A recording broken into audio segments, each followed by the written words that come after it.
tous, je vous retrouve pour une petite exploration d'une petite maison qui se trouve juste derrière moi. Elle se situe pas loin de Besançon. Elle est assez petite, mais il y a des choses assez cool, je pense, à faire à l'intérieur. Et je vous embarque avec moi, je vous reprends tout de suite après.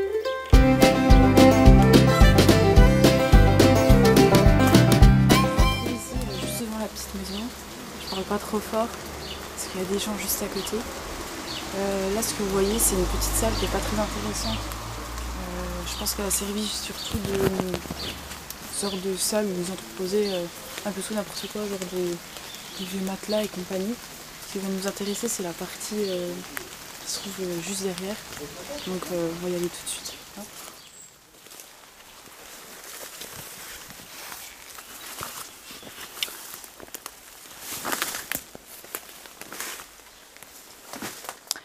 Voilà l'entrée, juste derrière moi, c'est une petite fenêtre qui est facile d'accès. Je pense pas qu'on soit les premiers à être accédés dans cette maison. Puis là, je vais vous montrer l'intérieur, tout ça. C'est une maison qui est assez vide, mais qui a quand même pas mal de petites salles qui sont assez cool à voir. Donc on va aller voir ça, et puis voilà. Donc voilà, je pense qu'on est dans la chambre du propriétaire de la maison. C'est juste une déduction que je me suis faite à moi toute seule. C'est une pièce qui est assez petite, bon, comme vous voyez elle est très délabrée, même le sol ça craque vraiment assez facilement, il y a des trous, plus l'humidité, c'est pas tip top, comme le plafond. D'ailleurs, comme la dernière fois on était venu, là on verra si on retourne à l'étage, parce que d'un point de vue sécurité, c'est pas top top quoi. Enfin bref, on va avancer, puis je vais vous montrer tout ça.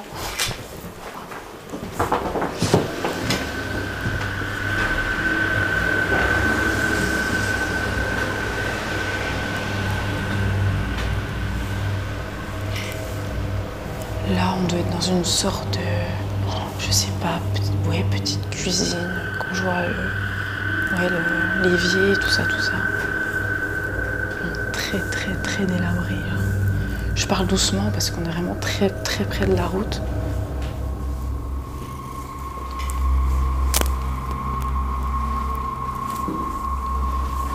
Là, on doit être dans la partie du salon, enfin le salon de la maison, avec la vieille cheminée, avec encore un petit évier à côté. Bon, je sais pas trop à quoi correspond chaque pièce.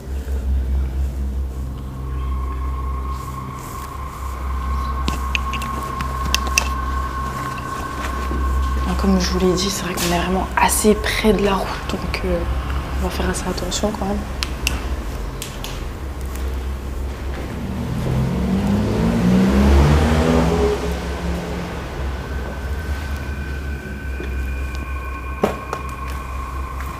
Là, je pense qu'on rentre dans une autre chambre.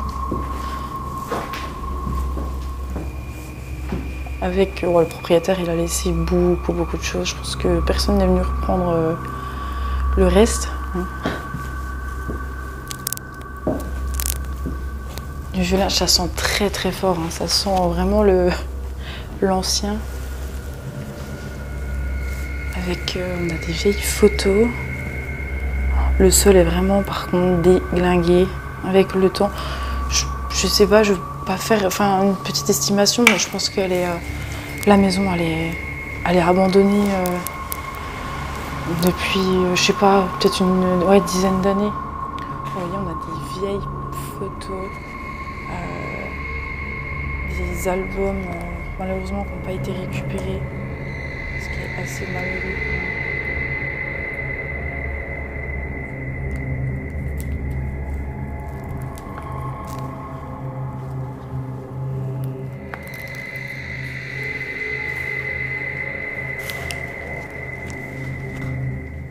Miroir, il y a des petites choses qui n'ont pas encore été déballées.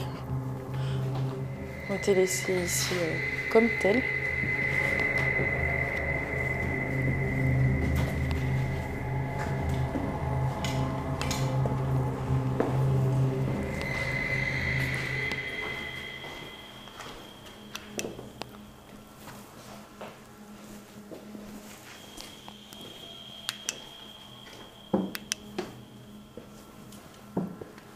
Là, le hall d'entrée de la maison. On voit, voilà.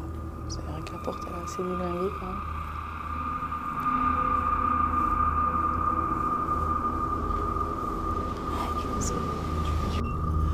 C'est vrai qu'on dirait que cette pièce, elle a commencé à être rénovée, et puis bah, ça a été totalement abandonné. Je sais pas, peut-être dû à la mort du propriétaire ou quelque chose comme ça, et la famille n'a pas repris. Enfin bref, ça sent très très fort l'essence.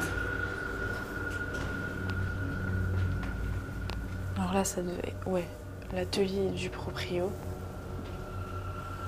Un atelier j'en ai aucune idée, on va dire. Un atelier, quoi, de bricolage? Ouais, ça sent très très fort. Hein. On dirait que l'essence, elle a été utilisée il y a pas longtemps. Quoi. Ça prend vraiment...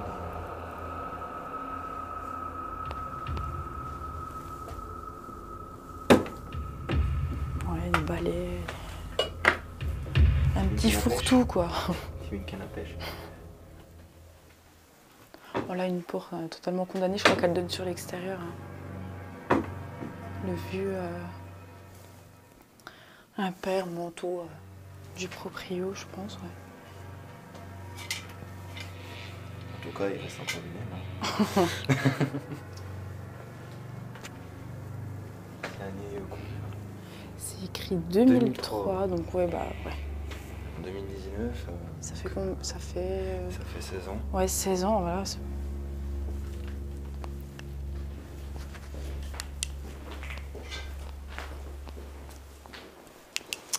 Bon, alors la partie fatidique que je redoutais, hein, c'est la salle de bain. J'y suis déjà rentrée, c'est vraiment dégueulasse. Ouais. Bon, la douche, ce qu'il en reste, avec une épaisseur de, je sais pas, copeaux, terre, je sais pas.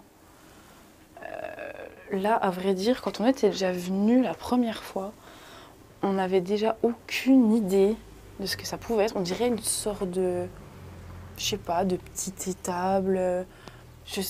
À vrai dire, on ne sait pas. Il y a des sortes de gamelles. Enfin, j'ai pas trop envie d'y rentrer. Je sais pas, le sol, il a l'air vachement meuble. Ça me tente pas trop, quoi. Ça m'a l'air assez dégueulasse. L'incontournable. Toilette répugnant. Voilà, des œufs.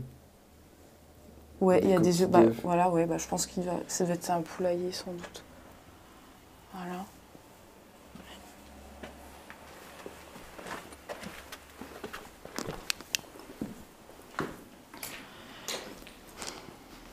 J'ai pas trop envie d'aller à l'étage avec l'humidité parce que déjà la dernière fois qu'on y est allé, c'était assez moyen. Putain, on dirait une corde, ça me fait peur. Ouais, je pense qu'on va reprendre en haut quand même, histoire de vous montrer. C'est une grande salle vide, il n'y a rien d'intéressant. Mais bon, c'est pour que vous ayez l'exploration à 100%, quoi. On vous reprend. Alors voilà, donc là c'est l'étage du dessus. Donc faut vraiment faire gaffe parce que le plancher il est vraiment vieux. Et ça c'est vraiment glauque, alors c'est vraiment une corne, vraiment qui a un pendu ou je sais pas quoi. Enfin... Donc j'ai longé en bord parce que je sais jamais. Donc voilà, comme on vous a dit, il n'y a rien d'intéressant, c'est une énorme pièce. Hein, donc voilà, c'est comme les anciennes fermes. Hein.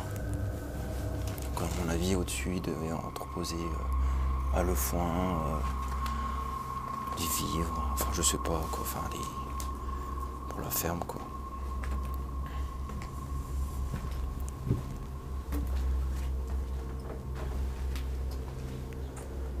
Donc voilà, c'est énorme, voilà.